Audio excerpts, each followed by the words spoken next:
Avec la fondatrice Madre Léonie de la communauté catholique des enfants de la Sainte Trinité, avançons en eau profonde. Laissons nos cœurs être arrosés par cet enseignement. Laissons-nous être modélés par Christ, pour Christ et avec Christ. Mon thème sur lequel je vais vous entretenir, c'est le chrétien face à la souffrance. Bien-aimés dans le Seigneur, Dieu veut que vous éprouviez des souffrances pour que vous puissiez suivre l'exemple de Jésus-Christ. La souffrance fera partie de notre vie chrétienne parce que Christ a donné l'exemple et nous a demandé de le suivre. Peu importe l'étendue de notre foi, nous ne pouvons pas avoir plus de foi que Jésus-Christ. Jésus avait la foi nécessaire pour ressusciter les morts, guérir les malades. Et pourtant, il est pour nous un exemple de souffrance parce qu'il a été humilié, on a craché sur lui, on l'a bastonné, on l'a crucifié sur la croix. Mais il est ressuscité. Mais il s'est laissé faire aussi.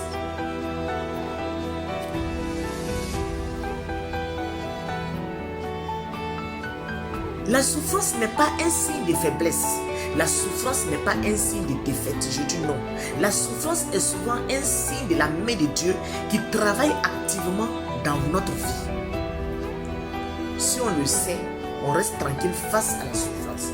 Dieu veut que vous éprouviez de la souffrance afin que la puissance du péché soit brisée dans notre vie. Dieu veut cela. Il veut que nous éprouvions de la souffrance, car cela prouve que nous sommes de bons chrétiens souvent. Vous voyez-nous. Parce que c'est là que Dieu va tester ta foi. C'est là que Dieu va tester si tu l'aimes. C'est pour ça que Ben Sira de Saïd dit, si tu prétends servir le Seigneur, prépare ton âme à être mis à l'épreuve. Nous travaillons et nous combattons parce que nous mettons notre expérience dans le Dieu vivant qui est le sauveur de tous les hommes, principalement les croyants.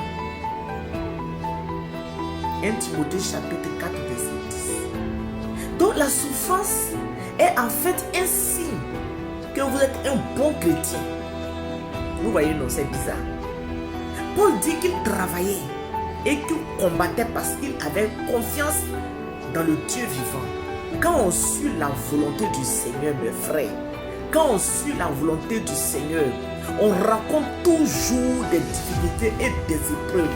Il ne faut pas croire que parce que tu es loin, tu as l'onction, tu as la grâce de guérison, des miracles, que tu ne vas pas souffrir. Non, chacun a sa manière de porter sa croix. Chacun a sa manière de souffrir. Vous devez renoncer à l'idée que la souffrance est un signe de défaite ou d'échec. Parce que c'est là qu'il y a le piège. C'est là où le diable nous tend le piège. Si tu penses que la souffrance est un signe de défaite ou d'échec, je te dis que tu fais une très grande erreur. On sous-entend que si vous souffrez, c'est parce que vous êtes un raté. C'est ce que d'autres disent souvent. On dit aussi que si vous souffrez, c'est que Dieu ne vous aime pas. Je dis que c'est faux. Ou encore que les gens éprouvent des difficultés parce qu'ils ne font pas partie de la volonté de Dieu. De telles pensées, je vous dis, de telles pensées, je le répète, ne vous aideront pas à être de bons chrétiens ou d'avancer dans votre ministère ou d'avancer dans votre foi. Paul a dit quoi? Paul a dit que des chrétiens qui veulent vivre d'une manière divine souffriront. Tout chrétien qui veut vivre d'une manière divine souffrira. Tous ceux qui veulent vivre pieusement en Jésus-Christ seront persécutés. J'appuie sur le mot. Tous ceux qui veulent vivre pieusement en Jésus-Christ seront persécutés. 2 Timothée chapitre 3 verset 12. Je veux que vous soyez décidés à combattre jusqu'à la fin de votre vie.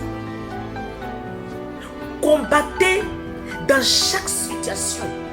N'abandonnez pas, n'abandonnez jamais. Ne soyez Ne croyez pas que Dieu est en colère contre vous. C'est pour ça que vous êtes malade, c'est pour ça que vous êtes comme ça, c'est pour ça que vous vivez ça, c'est pour ça que les gens ne vous aiment pas. Non. C'est ce genre de pensée qui va vous affaiblir. C'est ce genre de pensée les gens vont utiliser pour vous affaiblir dans votre élan. Dieu n'est pas en colère contre vous. Dieu vous permet d'endurer les épreuves. Dieu vous permet d'endurer la souffrance.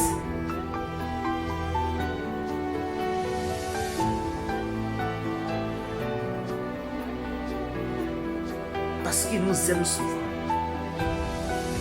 Et il veut que nous souffrons ces souffrances pour la libération de certains âmes. Quand Jacob a rencontré Pharaon, il a fait une déclaration profonde. Il a dit quoi?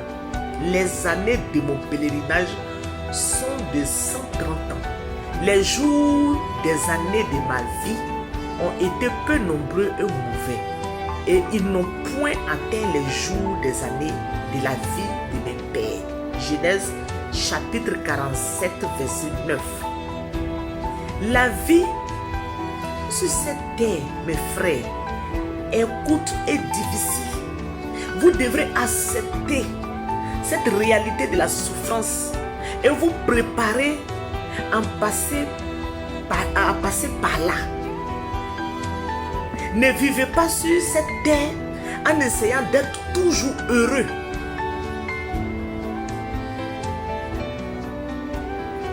Vous devrez survivre. Vous devrez y arriver.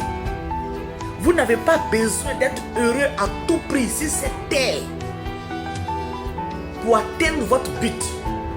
Tout ce dont vous avez besoin est d'arriver à la fin de votre vie en ayant obéi au Seigneur dans tout ce qu'il vous a dit de faire.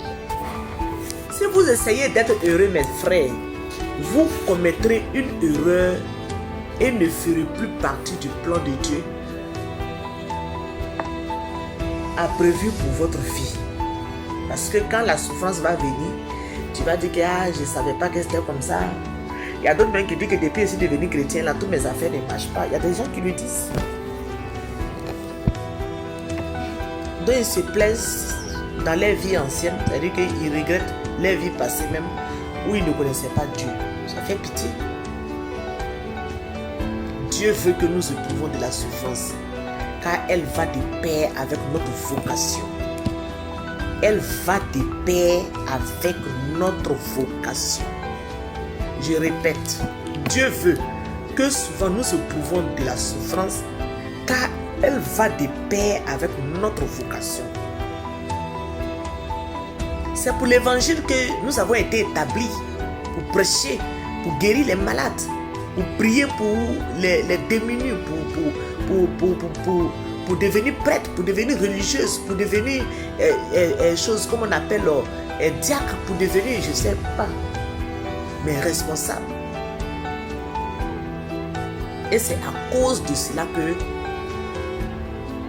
nous allons souffrir. Mais nous ne devons pas avoir honte.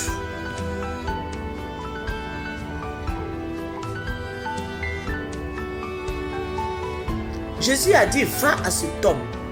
C'est un instrument que j'ai choisi pour porter mon nom devant les nations, devant les rois et devant les fils d'Israël. Et je lui montrerai tout ce qu'il doit souffrir pour mon nom. Acte chapitre 9, versets 15 à 16. Quand les gens sont immatures, ils ne comprennent pas pourquoi il arrive certaines choses à certains hommes de Dieu, il arrive certaines choses à certains prêtres, certains religieux, certains serviteurs de Dieu. Un jour,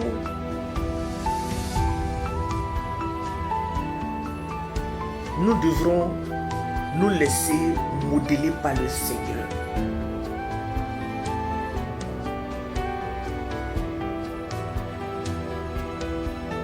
Dieu nous aime.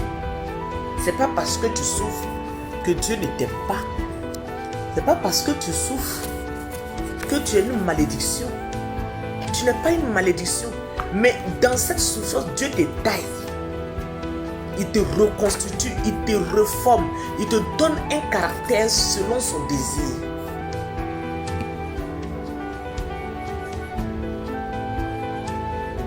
Dieu veut que nous éprouvions de la souffrance au nom de la vertu. Mais si vous souffrez pour la justice, vous êtes heureux et n'ayant d'aucune crainte, et ne soyez pas troublés. 1 Pierre chapitre 3 verset 14. Que nul de vous ne souffre comme meurtrier ou voleur ou malfaiteur ou comme ses gérants dans les affaires d'autrui. Mais si quelqu'un souffre comme chrétien, qu'il n'en ait point honte, et que plutôt il glorifie Dieu à cause de son nom. 1 Pierre chapitre 4 verset 15 à 16. On souffre pour diverses raisons. Beaucoup de gens souffrent à cause de leurs propres erreurs. C'est ce qui provoque la confusion quand il s'agit de savoir pourquoi les gens souffrent. Est-ce que je souffre à cause de mes erreurs ou est-ce que je souffre parce que je suis la volonté de Dieu? Est-ce que un tel est mort à cause de ses erreurs ou un tel est mort parce qu'il suivait la volonté de Dieu? Malheureusement, nous ne serons pas en mesure de répondre à toutes ces questions maintenant. Si nous essayons de répondre à toutes ces questions maintenant, nous commettrons des erreurs. Vous devrez interroger votre cœur et avoir la conviction que vous vivez selon la volonté de Dieu. Une fois que vous êtes certain que vous suivez la volonté de Dieu, vous devrez combattre pour survivre et supporter vos souffrances. Dieu veut que vous éprouvez de la souffrance parce que les chrétiens doivent connaître le malheur plutôt que profiter des plaisirs éphémères du péché. Par la foi, Moïse, quand il était devenu grand, refusa d'être appelé fils de la fille de Pharaon, choisissant mieux d'être maltraité avec le peuple de Dieu que de jouir des délices du péché pour une raison quelconque. Vous pouvez lire Hébreux 11, versets 24 à 25. Donc frère, pourquoi veux-tu être heureux? Il y a plusieurs années, tu cherches à être heureux, mais tu vois que tu prends de l'âge et puis rien ne change. Rien ne change dans ton mariage, dans ton foyer, dans ton travail. Rien ne change.